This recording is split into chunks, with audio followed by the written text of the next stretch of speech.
Sebelum saya akhiri, nih ada banyak yang bertanya. Tolong dengar dengan serius, ini serius. Di banyak yang bertanya di medsos, supaya sekali jawab enak sini. Ustadz, bagaimana pendapat Ustadz tentang penutupan masjid selama PPKM di Jakarta? Satu, saya pengikut fatwa Majelis Ulama, bukan pribadi. Ustadz manapun saya lebih memilih Ustadz Majelis Ulama, bukan pribadinya. Namanya majelis, kumpulan orang-orang hebat di dalam Majelis Ulama. Di majelis itu ada ahli fikih, ada ahli sejarah, ada ahli bahasa, ada ahli filsafat, ada ahli sosial. Semua berkumpul, bermusyawarah dan memutuskan rumah ibadah di PPKM untuk sementara dianjurkan untuk tidak datang ke masjid. Tapi di Jakarta, bukan di Pindrang. Tidak semua masjid Indonesia ditutup, khusus Jakarta. Kenapa Jakarta? Terlalu banyak korban COVID. Maka Majelis Ulama menganjurkan untuk sementara beribadah di rumah.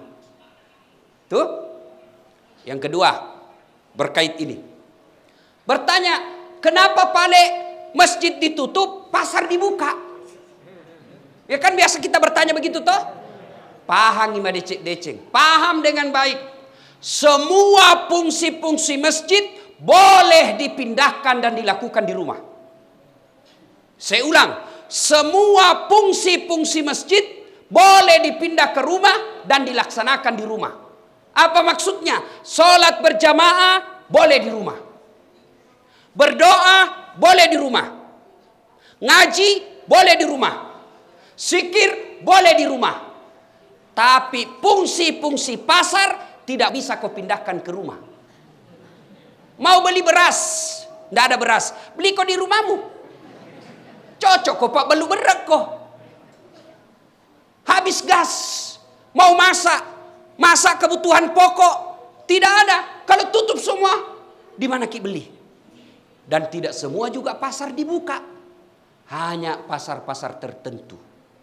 Yang ketiga, Bapak Ibu Saudara-saudara sekalian, bijaksana dalam menerima pesan-pesan media sosial. Karena ada pesan media sosial yang sentimen memang di-share saja yang benci-benci. Habis energi, habis tenaga hanya untuk berdebat. Yang keempat, kita berpesan kepada pemerintah untuk lebih serius lagi menangani COVID ini.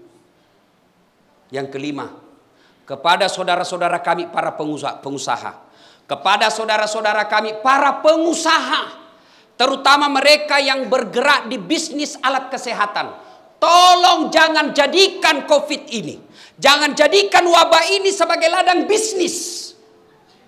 Kami tidak pernah marah kalau kau bisnis ladang sawit, kami ikhlas kamu berbisnis tambang. Tapi tolong jangan jadikan COVID ini sebagai ladang bisnis di antara kalian. Kasihan masyarakat kita. Mereka hilang nafkahnya, mereka hilang lapangan kerjanya, mereka hilang keluarganya. Lalu kau jadikan ini COVID sebagai ladang bisnis, demi Allah tidak berkah hidupmu sampai akhirat. Mudah-mudahan COVID ini segera berlalu. Tidak enak kita punya hidup selama COVID. Kemana-mana tutup masker. Kemana-mana kita selalu stres. Sampai di rumah ada juga lebih menakutkan lagi. Mak jaluk mataru benewe. Melok ki mewe. Dek na lemu nyawata pak.